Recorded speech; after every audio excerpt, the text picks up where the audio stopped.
बात की थी। पहलगाम हमले के बाद युवक केक लेकर एम्बेसी गया था। मीडिया के सवाल पूछने पर युवक ने कुछ बोला ही नहीं। पाक में आयोजित पार्टी में दानिश से भी मिली थी ज्योति। केक ले जाने वाले युवक से भी मुलाकात हुई थी उसकी पाकिस्तान में। पाकिस्तानी एम्बेसी में काम कर रहे दानिश का साथी है युवक। तो इस व्यक्ति से जो है देखिए ये केक लेकर जा रहा था और इसी से ज्योति की भी मुलाकात हुई थी। बड़ी खबर, लगातार कनेक्शंस। और देखिए क्योंकि उसका फोन जो है, अब फोन लैपटॉप जो डिफरेंट गैजेट्स हैं वो इन्वेस्टिगेशन के दायरे में है और वहां पर भी ज्योति को लेकर खुलासा ये हुआ कि आई क्लाउड में बहुत सारी डिटेल्स हैं और लगातार हम आपको इस बारे में जानकारी दे रहे हैं। तो 3 से 4 दिनों से जैसे ही इन्वेस्टिगेशन शुरू हुई है अलग अलग पहलुओं पर डिटेल्स आ रही हैं। एक और बड़ी खबर आ गई है, वो भी जान लीजिए। यूट्यूबर ज्योति मल्होत्रा से एनआईए की पूछताछ। पाकिस्तानी आईएसआई के संपर्क को लेकर बड़ा खुलासा। पाक खुफिया एजेंसी आईएसआई के संपर्क में थी ज्योति। व्हाट्सएप चैट्स, क्लाउड स्टोरेज की जांच में खुलासा हुआ है। ज्योति मल्होत्रा की विदेश यात्राओं की जांच में खुलासा। क्लाउड में बीएसएफ मूवमेंट, रिडार, लोकेशन के वीडियो मिले हैं। जांच में मोबाइल से जो बॉर्डर वाले एरिया हैं, जो सीमावर्ती इलाके हैं, उसके फुटेज मिले हैं। 3 राज्यों से 12 जासूसी करने वाले आरोपियों को गिरफ्तार किया गया है। तो ये देखिए, ये एक सोशल मीडिया वाला दौर है और आपकी कोई भी इंफॉर्मेशन जो है वो किसी भी तरह से, अगर आप एंड्रॉयड यूज कर रहे हैं तो सारी डिटेल्स होती हैं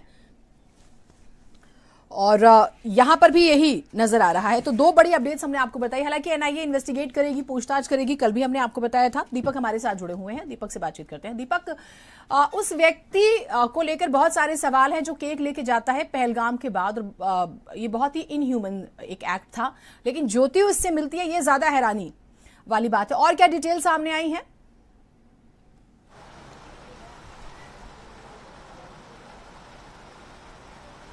मेरी आवाज सुन पा रहे हैं दीपक?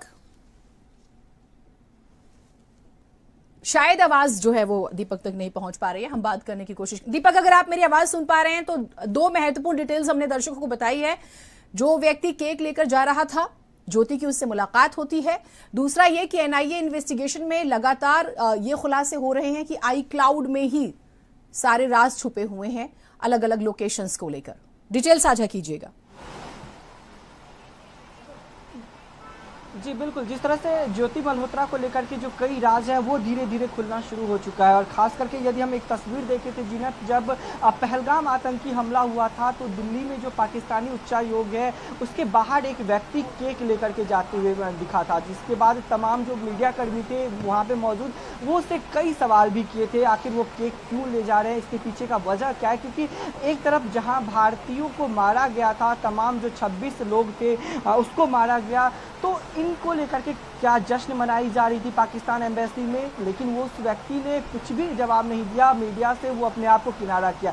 लेकिन जब सोशल मीडिया पे ज्योति के साथ उसकी जो तस्वीरें हैं, जो वीडियोज हैं, जब वो सामने आए तो कई सवाल खुलने शुरू हो गए। कई राज जो दफने हुए थे वो अब दफन राज बाहर आने शुरू हो गए हैं। और साथ ही यदि ज्योति मल्होत्रा के विदेश दौरे का जिक्र करें, जिसमें ज्योति काफ़ी जगहों पर वो घूमी है, खास करके यदि बात करें नेपाल दौरे पर गई थी, पाकिस्तान वो 3 बार लगातार वो गई थी, और साथ ही अब कई जो बड़े अधिकारी थे पाकिस्तान के, उसके साथ ज्योति का वीडियो देखा गया था। पाकिस्तान एम्बेसी के दानिश के साथ उनकी दोस्ती होती है दिल्ली में, और दिल्ली में दोस्ती होते हुए वो पाकिस्तान पहुंचती है। लगातार 3 बार उनको पाकिस्तान का वीज़ा दिया जाता है, वो पाकिस्तान जाती हैं और उसके बाद वहाँ पे जो हाई लेवल की जो पार्टी होती है, जो मंत्रियों के साथ वो तस्वीरों में नज़र आती है। तो कहीं ना कहीं जो आईएसआई का जो ट्रेनिंग है वो ज्योति पाकिस्तान से लेकर के आई थी, और देश का जो खुफिया जानकारी था, हालांकि वो एक ब्लॉगर थी, यूट्यूबर्स थी, तो उनको ट्रैवल करने में आसान होता था, चाहे वो जगन्नाथपुरी जाए, चाहे वो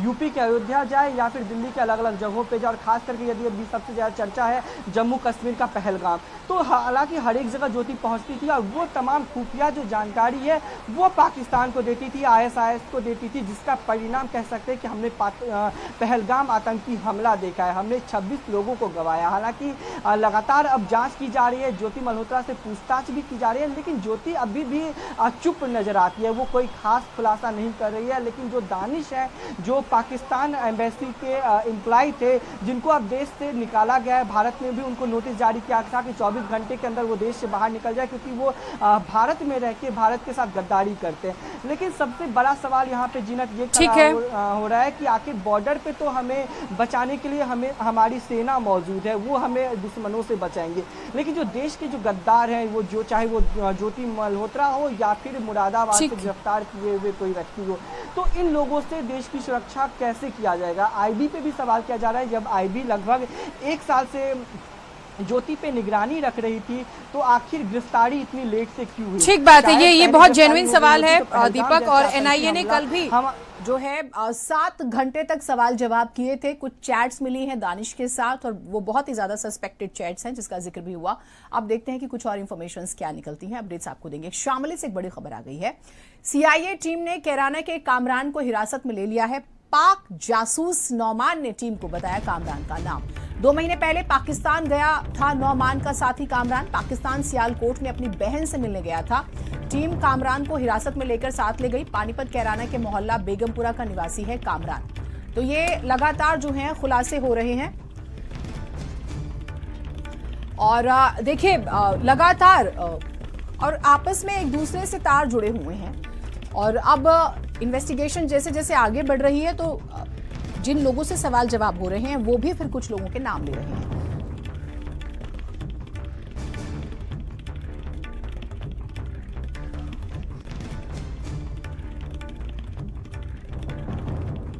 एक बड़ी खबर आपको बताते हैं, बस्ती से आ रही है। एक युवती की जिंदा जलाकर हत्या कर दी गई है, जिससे सनसनी फैल गई। शौचालय के पास जली अवस्था में मिली युवती। रामू लोहा वाले की डेयरी में युवती करती थी काम। फॉरेंसिक टीम बुलाकर कराई जा रही है जांच पड़ताल। कुछ लोगों को हिरासत में लेकर सवाल जवाब हो रहे हैं। पुरानी बस्ती थाना क्षेत्र के पांडे बाजार की ये वारदात है। ये लड़की काम करती थी, इसके साथ क्या हुआ? क्या ये खुद जल गई या फिर किसी ने साजिशन जला के इसे मार डाला? अब ये निष्पक्ष जांच पर ही निर्भर करता है कि इस लड़की के साथ हुआ क्या था।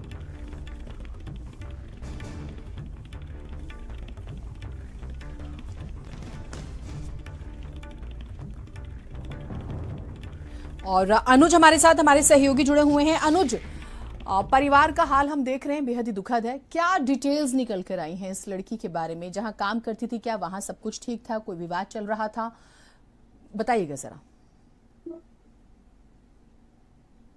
देखिए जी, मैं आपको बता दूं कि ये पूरा मामला जो है पुरानी बस्ती थाना क्षेत्र के पांडे बाजार का है, जहाँ के महिला जो है 25 साल की राधिका, ये संतकबीर नगर जिले की रहने वाली थी। पुरानी बस्ती के एक डेयरी में काम किया करती थी।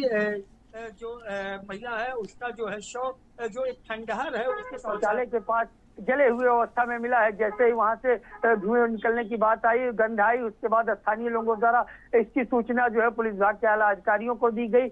मौके पे वहां पे फायर सर्विस की गाड़ी पहुंची, अपर पुलिस अधीक्षक ओपी सिंह पहुंचे, सर्किल सीओ सत्येंद्र भूषण पहुंचे और स्थानीय थाने की फोर्स पहुंची, और वहां पे जाके उनके द्वारा निरीक्षण किया गया और जो शव था उसको कब्जे में लिया गया और उसको पोस्टमार्टम के लिए भेजा गया। काफी जब्दोजहद के बाद जब महिला की ठीक है, अपडेट्स लेंगे आपसे, लेकिन इन्वेस्टिगेशन का पार्ट जो है वो यही कि आखिर इस लड़की के साथ हुआ क्या था। एक और बड़ी खबर फर्रुखाबाद से आपको बता देते हैं।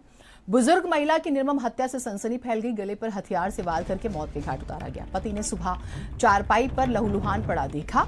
पति का रिश्ते के भतीजे पर हत्या का आरोप है। कोतवाली मोहम्मदाबाद क्षेत्र जवाहर नगर की ये पूरी वारदात बताई जा रही है।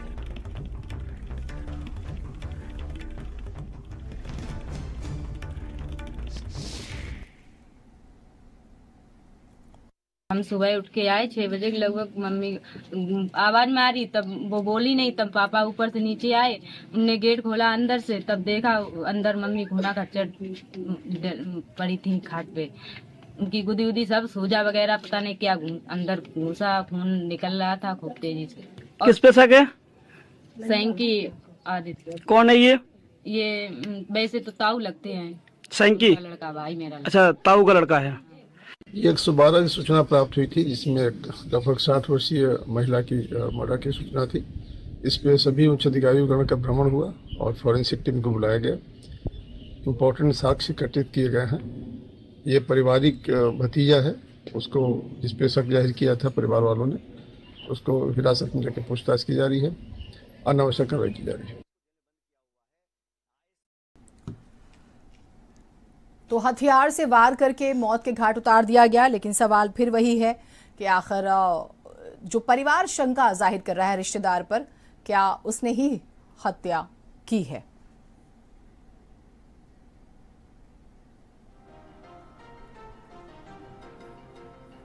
जितेंद्र हमारे साथ जुड़े हुए हैं। जितेंद्र, क्या डिटेल निकल कर आई है? आपको बिल्कुल बताना चाहेंगे कि जो है मोहम्मदाबाद क्षेत्र के रोयला गांव का मामला है कि जहां पर जो है कि एक वृद्धा की जो है कि गला रेतकर हत्या कर दी गई। तो वहीं पर जो है कि परिजन जो है वो सब छत पर सो रहे थे, वृद्धा नीचे लेटी हुई थी। जब उनके पति ने नीचे आकर देखा तो वृद्धा जो है कि खून से लथपथ जो है चारपाई पे पड़ी हुई थी।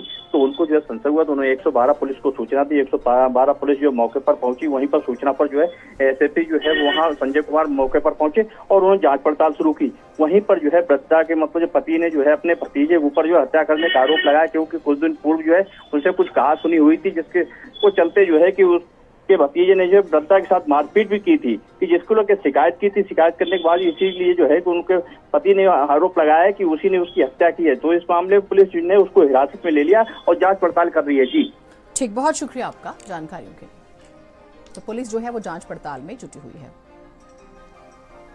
एक बड़ी खबर मथुरा से आपको बताते हैं। छात्रा से 5 लोगों ने किया सामूहिक दुष्कर्म। खेत पर पिता को खाना देने गई थी युवती।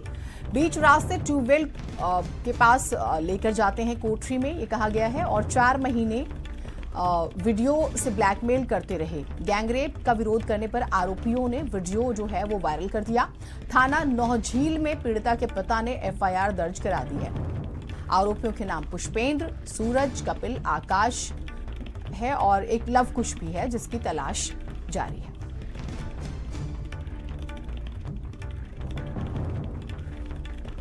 गौरव हमारे साथ जुड़े हुए हैं। गौरव, 4 महीने से ब्लैकमेल किया जा रहा था, क्या ये लोग परिचित थे या फिर ये क्योंकि वीडियो बना रखा था इन्होंने और वीडियो के जरिए ब्लैकमेलिंग हो रही थी, इसका मतलब जान पहचान की संभावना है?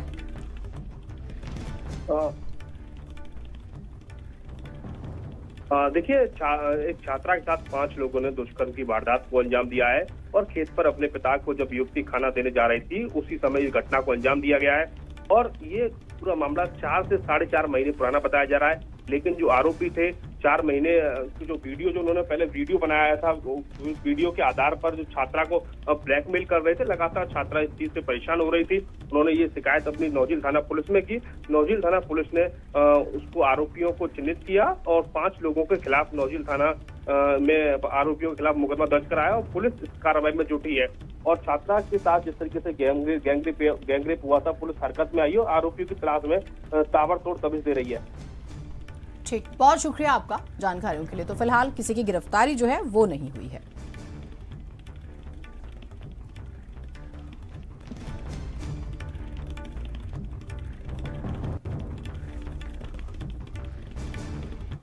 और इसी बीच एक बड़ी खबर आपको बता दें, लखनऊ में बीजेपी प्रदेश अध्यक्ष भूपेंद्र चौधरी से भारत समाचार के संवाददाता ने बातचीत की है। इस दौरान भूपेंद्र चौधरी ने कांग्रेस पार्टी पर कुछ सवाल उठा दिए हैं, सुनिएगा। भारतीय जनता पार्टी के प्रदेश अध्यक्ष भूपेंद्र चौधरी हमारे साथ मौजूद हैं। ऑपरेशन सिंदूर एक सफल ऑपरेशन रहा था, सेनाओं का पराक्रम दिखा, शौर्य दिखा, लेकिन लगातार राहुल गांधी या फिर बात करी जाए कांग्रेस, इसका अपमान कर रही है। उनका कहना यह है कि दिखाइए कितने फाइटर जो प्लेन है वहां पर गए, कितने विमान गिराए, कितना नुकसान पहुंचाया। आपको लगता है इससे सेना का मनोबल कम होगा? कांग्रेस सबूत मांग रही है। नहीं, आपने देखा होगा निश्चित रूप से कांग्रेस का इतिहास हमेशा सेना को अपमानित करने का रहा। इससे पूर्व भी वो सेना के अधिकारियों के बारे में, सेना अध्यक्ष के बारे में किस प्रकार की टिप्पणी करते रहे हैं, ये जग जाहिर है। और इस प्रकार के प्रश्न खड़ा करना कहीं ना कहीं सेना का अपमान करना है। हमारी सेना ने 140 करोड़ लोगों का प्रतिनिधित्व करते हुए जो कौशल दिखाया है, पराक्रम दिखाया है, पूरी दुनिया उसकी चर्चा कर रही है। उत्तर प्रदेश की लड़ाई जो है वो डीएनए पर आ चुकी है। कल भी हमारी आपसे चर्चा हुई थी, लेकिन ट्विटर वॉर सर अभी रुक नहीं रहा है। डिप्टी सीएम ब्रजेश पाठक ने एक बार फिर से आईना दिखाने का काम किया, उधर सपा पलटवार कर रही है। वो लग रहा है राजनीति में मुद्दों पर लड़ाई होनी चाहिए या फिर एक दूसरे के डीएनए को लेकर, चाहे सपा की बात करी जाए या फिर व्यक्तिगत आक्षेप राजनीति में नहीं होने चाहिए। हम लोग जनता के हित के लिए सार्वजनिक जीवन में हैं। और जहाँ तक ब्रजेश पाठक जी का प्रश्न है, उन्होंने समाजवादी पार्टी के राजनीतिक डीएनए की बात कही थी, लेकिन जिस प्रकार से समाजवादी पार्टी का जो अधिकृत पेज है उनका, इस प्रकार की भाषा, जिस प्रकार की भाषा की मर्यादा को लांघते उनकी शब्दावली है, और वो लोग कहीं ना कहीं उन सब चीज़ों को व्यक्तिगत रूप से परिवार के साथ, माता पिता से उन्होंने जोड़ लिया है, वो कहीं ना कहीं दुखद है। और मुझे विश्वास है कि भविष्य में अखिलेश यादव जी को जरूर इस पर विचार करना चाहिए। को खुश करने के लिए ब्राह्मण और ठाकुरों का अपमान तो नहीं कर रहे हैं अखिलेश यादव? अब उनका जो ट्रैक रिकॉर्ड है, समाजवादी पार्टी का जो विचार है, उसमें पीडीए की कोई भूमिका नहीं है। जिसकी बात वो कर रहे हैं वो केवल अपने जाति और अपने परिवार तक सीमित है, और ये पूरा सब लोग जानते हैं। भारतीय जनता पार्टी का मोदी जी के नेतृत्व में हमारी पार्टी आज सर्वव्यापी है, सर्वस्पर्शी है, और सबका साथ सबका विकास, और हमारी सरकार की योजनाओं में सबको साथ लेकर चलने का जो संकल्प है समाजवादी पार्टी, उससे कहीं ना कहीं बौखलाती है। लखनऊ से वीडियो जर्नलिस्ट मेहंदी के साथ संदीप खेर, भारत समाचार।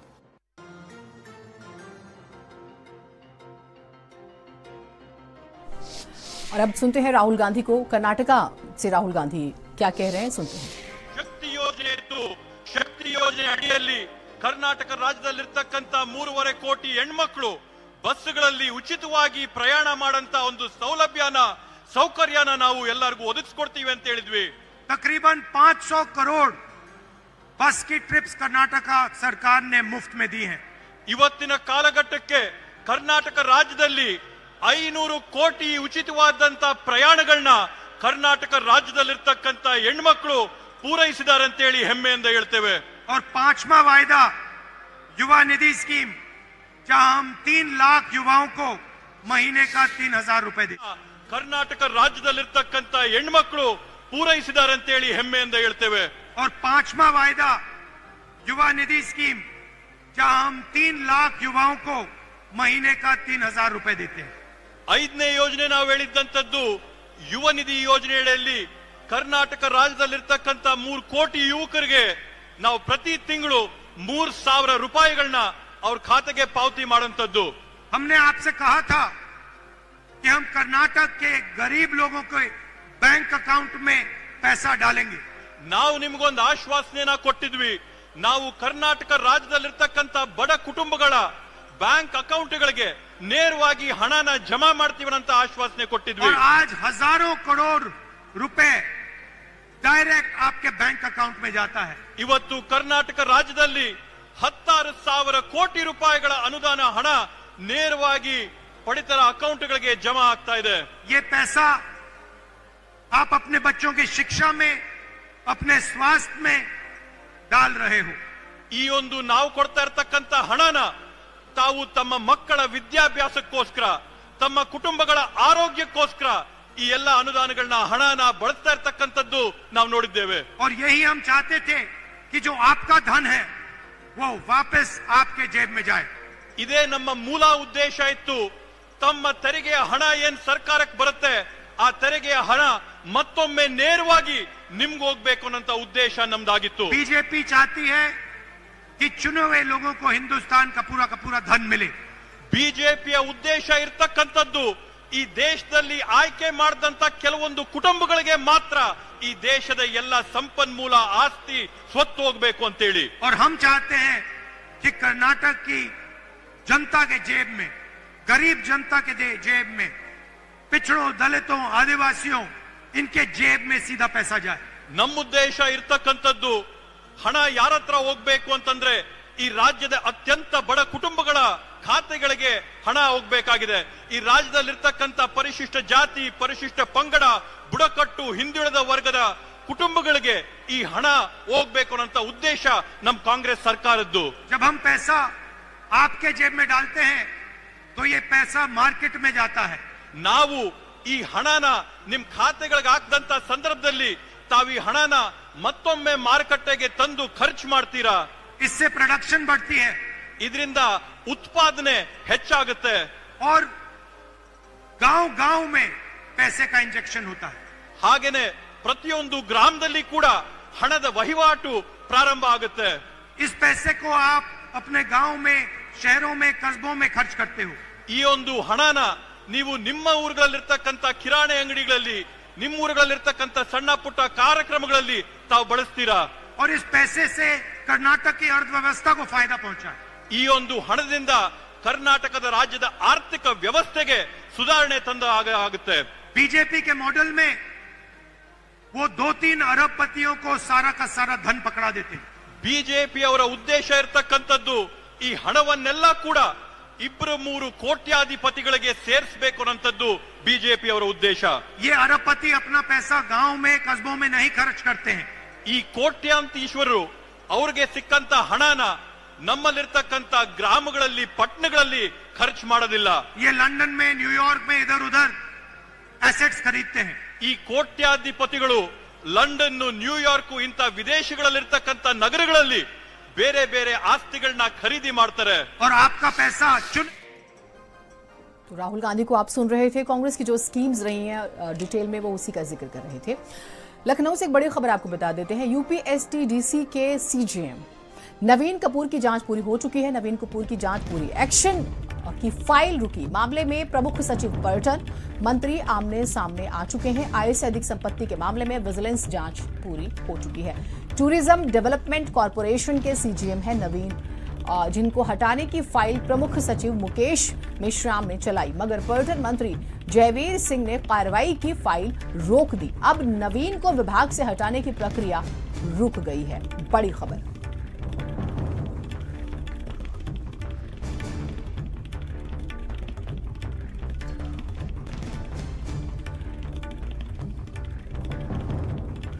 बड़ी खबर गोरखपुर से आपको बताते हैं। पैमाइश के दौरान दो पक्ष आपस में भिड़ गए।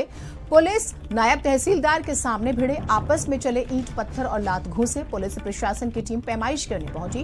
पैमाइश के दौरान दोनों पक्ष आपस में भिड़ गए। दोनों पक्षों के कई लोगों को चोट भी आई है। कई थानों की पुलिस ने लोगों को काबू किया। पिपराइच क्षेत्र के अमवा गांव का मामला बताया जा रहा है।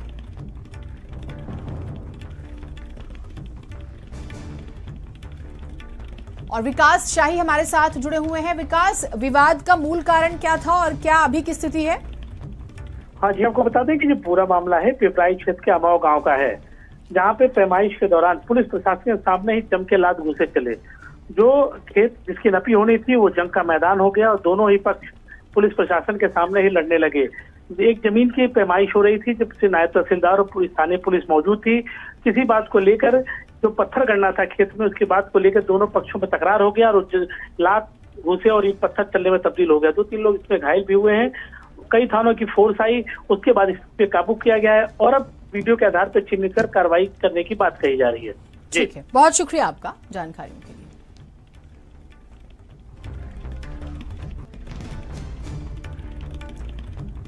तो दोनों पक्ष के कई लोगों को चोटें भी आई।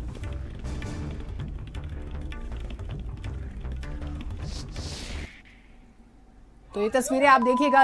पैमाइश के दौरान दो पक्ष आपस में भिड़ गए और किस तरह से मारपीट हुई है, गुत्थम गुत्थी भी आप देख सकते हैं। पुलिसकर्मी भी जो है बीच बचाव करते हुए नजर आते हैं। कुछ लोगों को चोटें भी आई हैं। तो आपस में ईंट पत्थर लात घूसे सब चले हैं इन लोगों के बीच में।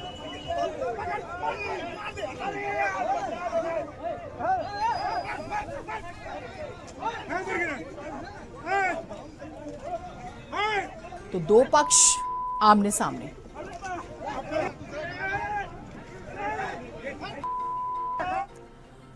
बड़ी खबर मिर्जापुर से आपको बताते हैं। बीच बाजार में दो गुटों में जमकर मारपीट हुई है। गाड़ी साइड लगाने को लेकर विवाद हो गया।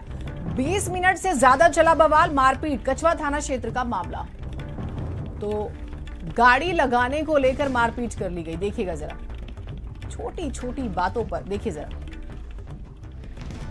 महिला जो है बीच बचाव करती है, शायद वो उसका पति है, और सिर्फ गाड़ी लगाने को लेकर यह विवाद हुआ और कई लोग मिलकर एक व्यक्ति को जो मारते हैं। महिला बचाव करती हुई नजर आती है। देखिए, पवन हमारे साथ जुड़े हुए हैं। पवन, महज गाड़ी लगाने को लेकर यह विवाद हुआ। बाजार का कछवा बाजार का इलाका है, जहाँ पे जो बाजार में ट्रैफिक व्यवस्था है उसको लेकर के कछवा पुलिस गंभीर नहीं रहती है। इस बाजार में कोई भी सिपाही नहीं रहते हैं। अच्छा, लोगों का जो बाजार में जो व्यापारी है उनका इतना अतिक्रमण है कि सड़कों तक पूरा सड़कों को सिमटा करके छोटा कर दिया गया है, जिसको लेकर के दो परिवार जा रहे थे। एक स्थानीय बाजार का था, दूसरा एक परिवार आया हुआ था खरीदारी करने के लिए। उससे कहा सुनी होती है, मैं साइड लगाने को लेकर के कहा सुनी होती है। और जिस तरीके से लोगों की मानवता शून्य हो गई कि एक आदमी को और कुछ लोग मिलकर के वहाँ पे मार पिटाई करते हैं, उसके बाद भी एक महिला के कहने के बाद भी कोई असर नहीं होता। तकरीबन 20 मिनट तक उसकी पिटाई होती है। अभी जो पीड़ित है वो कछवा थाने में पहुंचा हुआ है तहरीर देने के लिए। ठीक, बहुत शुक्रिया आपका जानकारियों के लिए। लेकिन दुकानदारों के खिलाफ भी कार्रवाई जरूरी है। दुकान के अंदर के अलावा बाहर भी अतिक्रमण इतना करते हैं कि पैदल चलना लोगों के लिए दूभर हो जाता है। आगे बढ़ेंगे खबरों में। मेरठ से खबर आपको बता देते हैं, नशेबाज युवकों की कार ओवरटेक करना भारी पड़ जाता है। आधे दर्जन से ज्यादा युवकों ने कार का पीछा किया। कार का पीछा कर लाठी डंडों से कार पर हमला कर दिया। दूसरा चालक जो है साथी कार छोड़कर जान बचाकर भागता है। हमलावर घटना को अंजाम देकर मौके से फरार हो गए। थाना नौचंदी क्षेत्र के वैशाली कॉलोनी की घटना बताई जा रही है।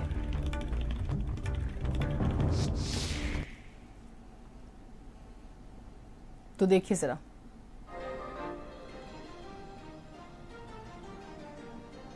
गाड़ी की हालत क्या कर वीडियो वायरल हो रहा है जिसमें एक कार सवार लोगों के साथ कुछ लड़के मारपीट कर रहे हैं, गाड़ी की शीशा वगैरह। ये वीडियो थाना नौचंदी क्षेत्र का है। मामले का पुलिस द्वारा संज्ञान लिया गया है। इसमें तहरीर के आधार पर सुसंगत धाराओं में मुकदमा पंजीकृत कराया जा रहा है। सीसीटीवी फुटेज के आधार पर इन युवकों की पहचान की जा रही है। उसमें जल्दी आवश्यक कार्रवाई की जाएगी। इस बात को लेकर भी इसमें जो बताया जा रहा है कि कार ओवरटेक की थी। ओवरटेक करने के बाद रोड रेज का मामला है। इसके बाद युवकों द्वारा इसने मारपीट की। और शोएब जी हमारे साथ जुड़े हुए हमारे सहयोगी। शोएब, डिटेल बताइएगा। जीनत, ये दो कार सवार युवक थे, ये जा रहे थे और इनके आगे जो एक कार थी उसमें करीब आधा दर्जन युवक थे, वो नशे में धुत थे। इन दोनों ही युवकों ने जैसे उनकी कार को ओवरटेक करा तो ये जो नशेबाज युवक थे ये उग्र हो गए और इन्होंने जो था उसकी कार को दोबारा ओवरटेक करने के बाद उसको रोका और उसकी गाड़ी पर जो था वो हमला कर दिया। लाठी डंडों से हमला करा। उसके बाद जो कार सवार दोनों युवक थे वो किसी तरह से मारपीट के बाद अपनी जान बचाकर मौके से भाग गए। लेकिन जो नशेबाज युवक थे वो वहीं नहीं रुके, उन्होंने जमकर उसकी कार के अंदर तोड़फोड़ करी। ये पूरी घटना जो थी वो इलाके में लगे सीसीटीवी कैमरे में कैद हो गई, जिसमें साफ तौर से दिखाई जा रहे हैं कि किस तरह से जो नशेबाज युवक हैं वो कार के अंदर तोड़फोड़ कर रहे हैं। ये सीसीटीवी पुलिस के पास पहुंची है। पीड़ित ने पुलिस से शिकायत करी है। इसके बाद पुलिस का कहना है जो आरोपी है उनकी सीसीटीवी के आधार पर पहचान की जा रही है और इन पर कानूनी कार्रवाई की जाएगी। जिनात, ठीक, बहुत शुक्रिया आपका जानकारियों के लिए। और बीएसपी सुप्रीमो मायावती ने एक ट्वीट किया है, वो आपको बता देते हैं। प्राइमरी अपर प्राइमरी में वो जानकारी देती है 23-24 में तकरीबन 1 करोड़ 74 लाख दाखिले, लेकिन 2024-25 में मात्र 1 करोड़ 52 लाख दाखिले। दरअसल वो नाराजगी जाहिर कर रही हैं। वो कहती हैं लगभग 22 लाख की गिरावट सरकारी स्कूल व्यवस्था की ऐसी बदहाल स्थिति है, गंभीर और चिंतनीय है। शिक्षा के महत्व व जरूरत पर सरकार का उचित ध्यान जरूरी है। दरअसल 2 दिन पहले एक खबर आई थी जिसमें उत्तर प्रदेश सरकार को लेकर कुछ सवाल थे और एजुकेशन डिपार्टमेंट के फेलियर पर एक बाकायदा रिपोर्ट छपी थी जिसमें कहा गया था कि सरकारी स्कूलों की स्थिति इतनी खराब हो गई है कि लोग दाखिला कम ले रहे हैं। तो वही मायावती वो प्रॉपर एक डाटा शेयर कर रही हैं और कह रहे हैं कि जब 23-24 में 1 करोड़ 74 लाख दाखिले हुए बच्चों के, 24-25 में ये 1 करोड़ सिर्फ 52 लाख रह जाते हैं, यानी कि 22 लाख की गिरावट। तो ये एजुकेशन डिपार्टमेंट को लेकर ये ट्वीट आप देख रहे हैं उनका, और वो बैक टू बैक 3 ट्वीट्स करती हैं। फिर भी सस्ती व सुलभ व्यवस्था के तहत मदरसों आदि की प्राइवेट व्यवस्था के विरुद्ध सरकार का रवैया सहयोग का होने के बजाय उन्हें अवैध बताकर बंद करने का होना बुनियादी शिक्षा की जरूरत को और कमजोर करने वाला, गैर जरूरी और अनुचित। निजी मदरसों के प्रति सरकार अपना रवैया बदले तो बेहतर है, ये भी वो कह रही हैं। वैसे तो सरकारी स्कूलों के हालात देश के अधिकतर राज्यों में काफी खराब है, किंतु यूपी और बिहार में ये अति दयनीय होने से बहुजन गरीब परिवारों को बहुप्रतीक्षित विकास बाधित व इनके बच्चों का भविष्य अंधकार में है। ऐसे में स्कूल शिक्षा पर ध्यान देकर इन्हें बंद करने के बजाय प्रोत्साहन दिया जाए। तो ये ट्वीट जो है हम आपको उनके तीनों ट्वीट जो है बैक टू बैक जो आए हैं वो दिखा रहे हैं। आगे बढ़ेंगे खबरों में। लखनऊ से एक बड़ी खबर आपको बता देते हैं। उत्तर प्रदेश में 30% महंगी हो सकती है बिजली। पावर कॉर्पोरेशन ने दाखिल किया 30% वृद्धि का प्रस्ताव। यूपी पावर कॉर्पोरेशन ने नियामक आयोग को प्रस्ताव भेजा है। आज सुबह ही ये खबर आई थी और ये एक तरह से लोग भी इसको लेकर थोड़ा सा टेंशन में है कि अगर आप इस तरह का प्रपोजल दे रहे हैं 30% का इजाफा, और गर्मियों में स्पेशली बिजली जो है ऑन पीक होती है, डिमांड ज़्यादा हो जाती है, और अगर आप 30% इजाफा कर देंगे तो लोगों के लिए बहुत मुश्किल हो जाएगी। अब देखते हैं कि क्या ये प्रपोजल एक्सेप्ट होता है या नहीं।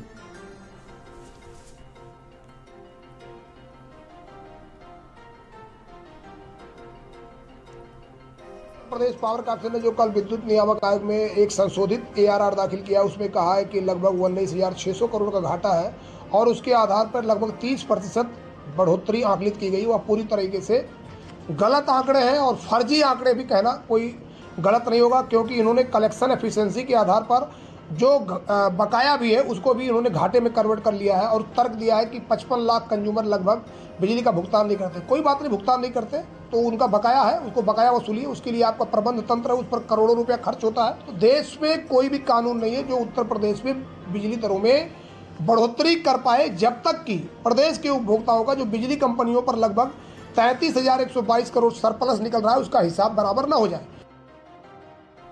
तो सोचिए 30% का प्रपोजल बनाया गया है और रीजन क्या दिया गया है कि जो घाटा हो रहा है विभाग को तो लोग भरेंगे या जो लोग बिल नहीं भर रहे उनसे वसूला जाएगा। सोचिएगा। लखनऊ से एक बड़ी खबर आपको बताते हैं। चारबाग के मोहन होटल का अवैध निर्माण टूटेगा। एक बड़ी खबर आपको बताते हैं। बाइक सवार 2 युवकों को कार ने टक्कर मार दी। दोनों युवकों की मौत हो जाती है ऑन द स्पॉट। भूता थाना क्षेत्र के अहरौला रसूलपुर के बीच का यह हादसा है। बरेली से बड़ी खबर इस वक्त एक्सीडेंट की खबर आ रही है और ये इतना ज्यादा दर्दनाक था। सोचिए कि ऑन द स्पॉट 2 लोगों की डेथ हुई।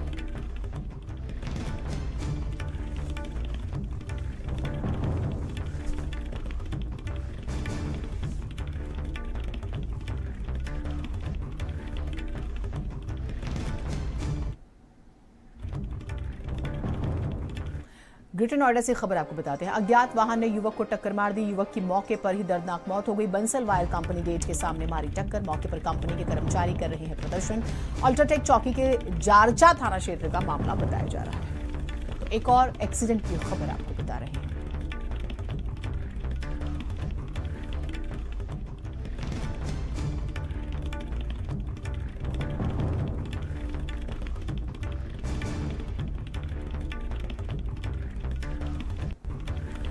एक बड़ी खबर नोएडा से। पार्किंग में खड़ी 2 बसों में आग लग गई। एक युवक की जलकर मौत हो गई है। बस के ड्राइवर की जलकर मौत हो गई। बस की बैटरी से कनेक्शन पर पंखा चलाया गया। शॉर्ट सर्किट होने की वजह से आग लग गई। कंडक्टर ने कूदकर जान बचाई और एक बस ने दूसरी बस को भी चपेटे में ले लिया। फेज 3 थाना क्षेत्र के सेक्टर 65 टीपी नगर की घटना बताई जा रही है। तो बड़ी खबर इस वक्त। सोचिए कितनी भयानक ये आग रही होगी कि ड्राइवर को बाहर निकलने का मौका तक नहीं मिला और उसकी जलकर मौत हो गई। कंडक्टर की जान बच गई और पास खड़ी बस जो है वो भी चपेट में आ जाती है। खबर बांदा से। बांदा में खनन माफियाओं पर कार्रवाई नहीं। सादी मदनपुर खदान 2 में अवैध मौरंग खनन। अधिकारी से लेकर प्रशासन तक मूक दर्शक। उम्मी राणा, रोहित यादव, यकीन खान का सिंडिकेट। सीएम ने अवैध खनन रोकने के आदेश दिए थे। शासन के आदेश के बाद भी अवैध खनन जारी है। रानिया सिंह एंड कंपनी के नाम पर पट्टा आवंटित। यमुना नदी की जलधारा में पोकलैंड मशीनें उतारी।